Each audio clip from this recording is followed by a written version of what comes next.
Hello and welcome back to 365 Days with mxmtoon. I'm Maia, singer-songwriter, video maker, Oakland native, and computer geek. I'm also a big fan of history. I love untold stories, gross facts, hidden secrets, anything weird, dark, and funky from the past, so each day I'm going to share a few of my favorite deep cuts with you. So let's take a look at today's stories. It's 365 with mxmtoon. New facts every day, so don't leave too soon. I'm gonna teach you stuff, no it won't be tough. Gonna go a year till you've had enough. It's 365 mxmtoon. Today, in 1970, Douglas Engelbart patented the first computer mouse. Well, technically, the patent was for the XY position indicator for a display system, but of course nobody called it that. We all know it as the mouse, which Engelbart coined because the cord looked like a tail. How'd he get there, though? Let's reverse. Douglas Engelbart was born on January 30th, 1925 in Oregon. He was the middle child of 3 kids and had an older sister and a younger brother.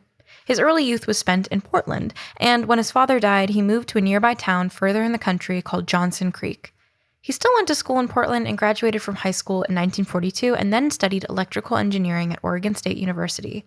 He served 2 years in the Navy as a radar technician, and after completing university when his time in the Navy was done, he started working as an electrical engineer at the NACA Ames Laboratory in Mountain View, California. At his first job, he got restless and started daydreaming about the possibilities of flying around in an information space that computers could offer. He read articles about the earliest computing abilities like Vannevar, Bush's piece in The Atlantic about a personal computer called the MEMX, and thought about how he could contribute to the growing field. He then applied to the graduate program in electrical engineering at UC Berkeley to follow his dream. After graduate school, he bounded between a few possible job opportunities before settling on the company that would eventually help him create the mouse. Engelbart began the research that would lead to his invention of the mouse in the early 60s while working at the Stanford Research Institute.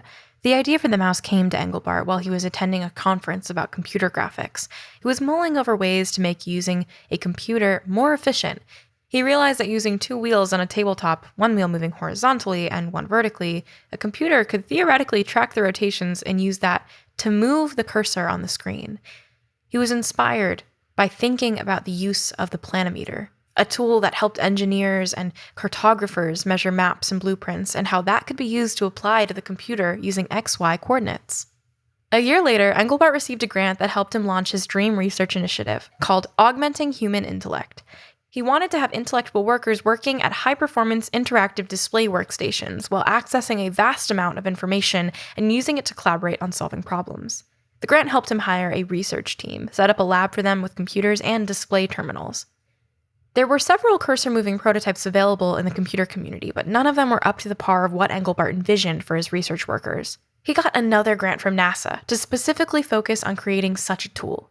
Then, he and his team got all the computer-pointing devices that existed thus far together and created some new prototypes to compare how everything worked and what was best. Some of the things they tried were a foot pedal and a knee operating device. Engelbart contributed a prototype based on his earlier idea from the conference, a handheld device with perpendicular wheels mounted in a carved-out wooden box with a button on top.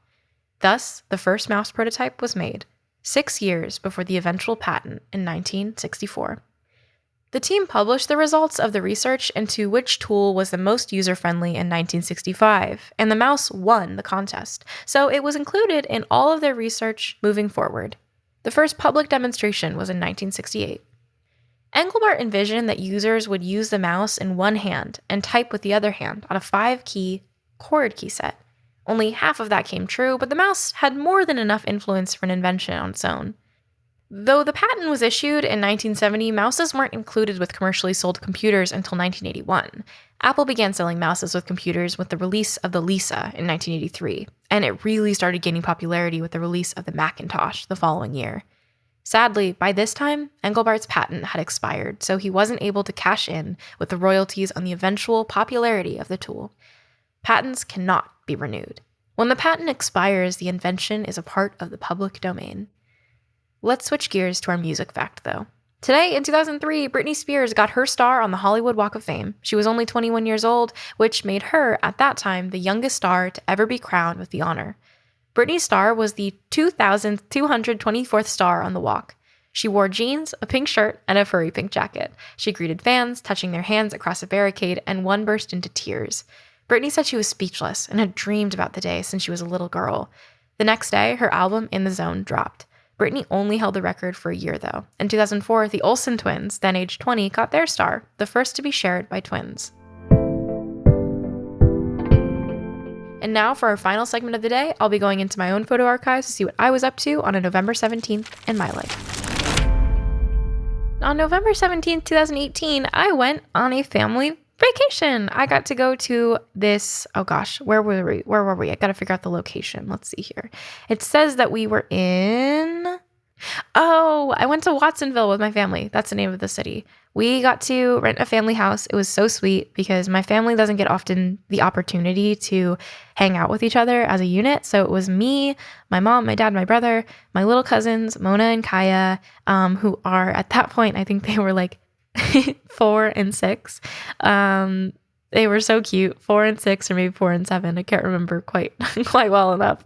But it was with my uncle and my aunt, and then my grandparents were also there too. So it was such a sweet trip. You know, when you get older, I'm only 20, but I think the moments that you get to share with your family members are that much more important as you get busier and you go about your job. As much as your family may drive you crazy, sometimes the memories that you make when you're together are truly something that you'll never forget. So I really miss that. I'm excited for the next time I get to do that, hopefully with my family, because it's really precious time. And that's all for today. Thanks for flying around in the information space with me, and remember to listen tomorrow and through all of November and the rest of the year. If you please, subscribe wherever you listen to podcasts and follow at 365 Days mxmtoon on your preferred social media platforms. I'll talk to you tomorrow. It's 365 with mxmtoon. New facts every day, so don't leave too soon. I'm gonna teach you stuff, no it won't be tough. Gonna go a year till you've had enough. It's 365